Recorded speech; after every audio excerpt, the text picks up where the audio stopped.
Assalamualaikum warahmatullahi wabarakatuh. Terima kasih atas kesempatannya. Perkenalkan, nama saya Muhammad Iqbal dengan NIM 2018710396. Di sini saya akan menerangkan tentang taxable income, di mana itu artinya penghasilan yang kena pajak.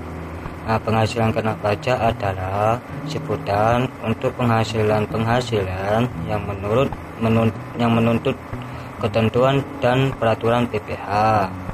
Merupakan objek PPh secara umum hampir semua penghasilan dengan nama dan dalam ketentuan apapun merupakan objek PPh, kecuali penghasilan yang disebutkan dalam pasal 4 ayat 3 Undang-Undang PPh serta pasal 4 dan pasal 5 Peraturan Pemerintah Nomor 94 Tahun 2010. Sekian dari penjelasan dari saya dan dilanjutkan oleh rekan-rekan saya. Wassalamualaikum warahmatullahi wabarakatuh. Baik, terima kasih atas kesempatannya. Perkenalkan, nama saya Kamal dengan NIM 480. Di sini saya akan menjelaskan mengenai non-taxable income atau yang biasa disebut sebagai penghasilan bukan objek pajak, yaitu merupakan sebutan sehari-hari untuk jenis penghasilan yang menurut ketentuan dan peraturan PPh itu bukan merupakan objek pajak, yaitu yang tidak dikenakan PPh. Nah, karena tidak dikenakan PPh, maka penghasilan tersebut secara otomatis juga bebas dari pemotongan ataupun pemungutan PPh. Ada juga beberapa penghasilan yang tidak termasuk sebagai objek pajak, yaitu yang pertama ada harta yang termasuk setoran tunai yang diterima oleh badan sebagai pengganti saham atau sebagai pengganti penyertaan modal. Yang kedua ada dividen atau laba yang diterima oleh perseroan terbatas atau PT. Yang ketiga ada iuran yang diterima atau diperoleh dengan dana pensiun yang pendiriannya sendiri telah disahkan oleh Menteri Keuangan. Yang keempat ada penghasilan dari modal yang ditanamkan oleh dana pensiun dalam bidang-bidang tertentu yang diterapkan oleh keputusan Menteri Keuangan. Yang kelima, ada bagian laba yang diterima oleh anggota dari perseroan komanditer yang modalnya tidak terbagi atas saham-saham persekutuan, perkumpulan, firma, ataupun kongsi. Yang terakhir, ada penghasilan yang diterima perusahaan modal Ventura berupa bagian laba dari pasangan usaha yang didirikan dan menjalankan usaha atau kegiatan di Indonesia. Nah, itu tadi beberapa penjelasan mengenai non-taxable income. Ya baik, selanjutnya bisa dilanjutkan oleh rekan saya. Terima kasih atas kesempatannya. Di sini saya akan menjelaskan tentang beban atau pengurang penghasilan badan. Yang pertama ada biaya dapat dikurangkan, adalah biaya untuk mendapatkan, menagih, dan memelihara penghasilan yang meliputi biaya berkaitan dengan pekerjaan, seperti gaji, tunjangan upah, premi asuransi, pengelolaan limbah, dan lain. Selanjutnya ada biaya kepada dana pensiun yang pendiriannya telah disahkan oleh Menteri Keuangan. Selanjutnya ada biaya penelitian dan pengembangan perusahaan yang dilakukan di Indonesia. Selanjutnya ada biaya magang, beasiswa, dan kepelatihan. Selanjutnya ada sumbangan dalam rangka penanggulangan bencana nasional. Ada biaya pembangunan infrastruktur sosial, sumbangan dalam rangka pembinaan olahraga, dan biaya entertainment dan lain-lain. Yang kedua ada biaya yang dapat dikurangkan dari penghasilan bentuk usaha tetap. Berdasarkan pasal 5 ayat 2 dan 3 Undang-Undang Perpajakan Nomor 36 Tahun 2008 adalah biaya yang berkaitan dengan usaha atau kegiatan bentuk usaha tetap yang besarnya telah ditetapkan oleh Jenderal Pajak. Sekian penjelasan dari saya. Terima kasih. Terima kasih atas kesempatannya. Di sini saya Febriana dengan NIM 2018710037. Di sini saya akan melanjutkan penjelasan dari rekan saya sebelumnya, yaitu mengenai pajak penghasilan badan umum. Di sini saya akan menjelaskan tentang tidak termasuk biaya atau pengurangan penghasilan badan atau bisa disebut dengan non-deductible expense. Di sini ada 2 poin. Yang pertama ada poin biaya yang tidak dapat dikurangkan dari penghasilan badan, meliputi yang pertama ada pembagian laba dengan nama dan dalam bentuk apapun. Yang kedua ada pembentukan atau pemupukan dana cadangan, kecuali cadangan penjaminan untuk LPS cadangan biaya reklamasi untuk usaha pertambangan, cadangan penanaman kembali untuk usaha kehutanan. Yang ketiga, ada penggantian atau imbalan sehubungan dengan pekerjaan atau jasa yang diberikan dalam bentuk natura dan kenikmatan dengan pengecualian yang diatur dalam PMK nomor 83/PMK nomor 3/2009. Yang keempat, ada jumlah yang melebihi kewajaran yang dibayarkan kepada pemegang saham atau kepada pihak yang mempunyai hubungan istimewa sebagai imbalan sehubungan dengan pekerjaan yang telah dilakukan. Yang kelima, ada harta yang dihibahkan, bantuan atau sumbangan, dan warisan kecuali zakat. Pengecualian dari harta yang dihibahkan, bantuan atau sumbangan, dan warisan adalah zakat. Sehingga zakat termasuk kategori biaya yang dapat dikurangkan dari penghasilan bruto atau DE.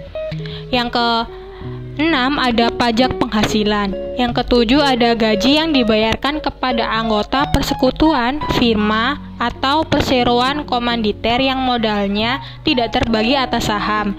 Yang ke-8 ada sanksi administrasi yang berkenaan dengan pelaksanaan perundang-undangan di bidang perpajakan. Yang ke-9 ada biaya yang dikeluarkan untuk mendapatkan, menagih, dan memelihara. Di sini meliputi yang pertama ada penghasilan yang bukan objek pajak atau non-taxable income.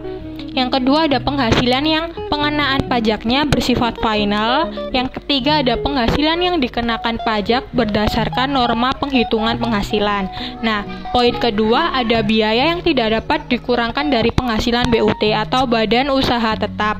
Berdasarkan pasal 5 ayat 3 huruf B UU nomor 36 tahun 2008, pembayaran kepada kantor pusat yang tidak diperbolehkan dibebankan sebagai biaya bagi BUT atau badan usaha tetap adalah meliputi ada 3, yaitu yang pertama ada royalti atau imbalan lainnya sehubungan dengan penggunaan harta, paten, atau hak-hak lainnya. Yang kedua ada imbalan sehubungan dengan jasa manajemen dan jasa lainnya. Yang ketiga ada bunga, kecuali bunga yang berkenaan dengan usaha perbankan.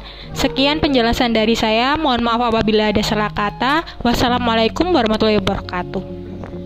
Assalamualaikum warahmatullahi wabarakatuh. Saya Lali dengan NIM 777 akan melanjutkan penjelasan dari rekan-rekan saya, yaitu biaya yang diatur dalam aturan lainnya. Ada beberapa biaya pengganti penghasilan DE dan penghasilan lainnya yang diatur dalam keputusan Menteri Keuangan, Direktorat Jenderal Pajak, dan surat edaran. Ini akan dijelaskan beberapa biaya, yaitu yang pertama ada biaya pemakaian telepon seluler. Biaya yang berhubungan dengan pemakaian telepon seluler akan diatur dalam KEP Biaya Perolehan PL-2000 dan SEPI 2/2002. Biaya ini meliputi biaya perolehan dan pembelian telepon seluler, serta biaya berlangganan dan pengisian ulang pulsa, serta perbaikan telepon seluler. Lalu yang kedua ada biaya kendaraan. Biaya yang berhubungan dengan kendaraan atau bus diatur dalam KEP 220 PL dan SEPL 42/2002. Biaya ini meliputi biaya perolehan dan pembelian atau perbaikan besar kendaraan bus, serta biaya pemeliharaan atau perbaikan rutin kendaraan.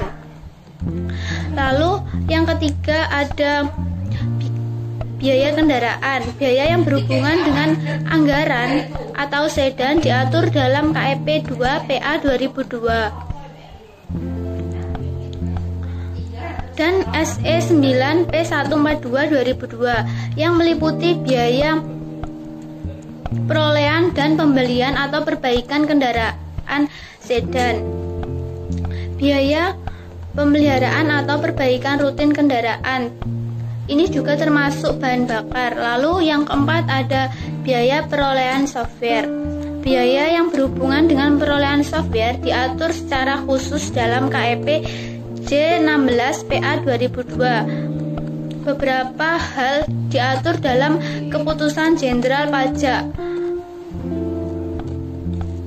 Lalu yang selanjutnya ada pajak bumi dan bangunan dan bea perolehan atas tanah dan bangunan. atau yang sering disingkat dengan SPHTB. Biaya ini diatur dalam SE 01 P142 2002 yang meliputi BPHTB, hak atas tanah yang dimiliki dan dipergunakan dalam hak dapat dikurangkan sebagai biaya melalui amortisasi hak atas tanah sepanjang hak atas tanah tersebut dapat diamortisasi.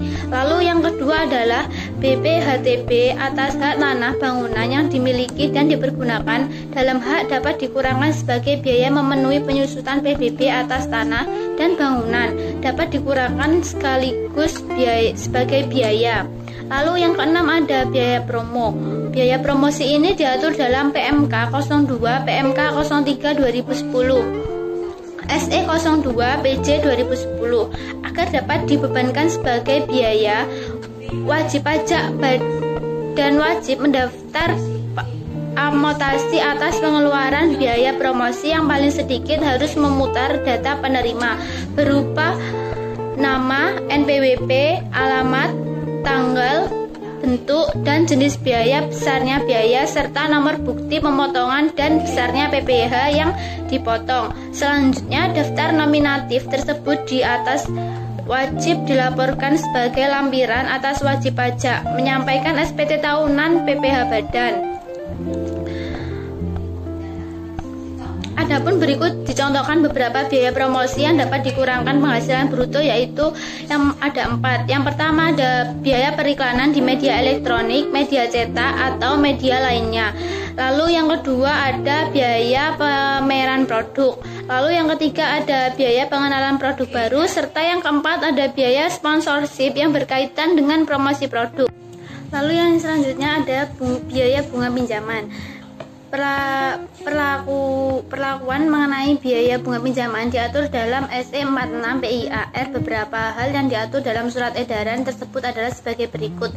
Ada 3, yaitu dana yang ditempatkan dalam bentuk deposito langsung atau tidak langsung berasal dari pinjaman pihak ketiga yang dibebani biaya bunga. Lalu yang kedua, apabila jumlah rata-rata pinjaman sama besarnya dengan atau lebih kecil dari jumlah rata-rata dana yang ditempatkan sebagai deposito, maka hak yang dibayar atau terutang atas pinjaman tersebut seluruhnya tidak dibebankan sebagai biaya. Lalu yang ketiga, apabila biaya jumlah rata-rata pinjaman lebih besar dari jumlah rata-rata dana yang ditempatkan dalam deposito, maka bunga pinjaman yang dibebankan adalah bunga yang dibayar atau terutang atas rata-rata pinjaman yang melebihi jumlah rata-rata deposito.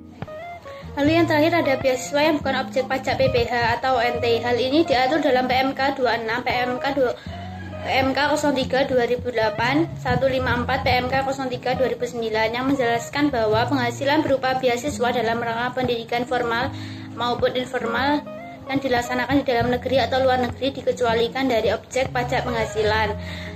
Dan beasiswa yang tidak berlaku apabila penerima memiliki hubungan istimewa dengan pemilik atau komisaris. Lalu yang terakhir,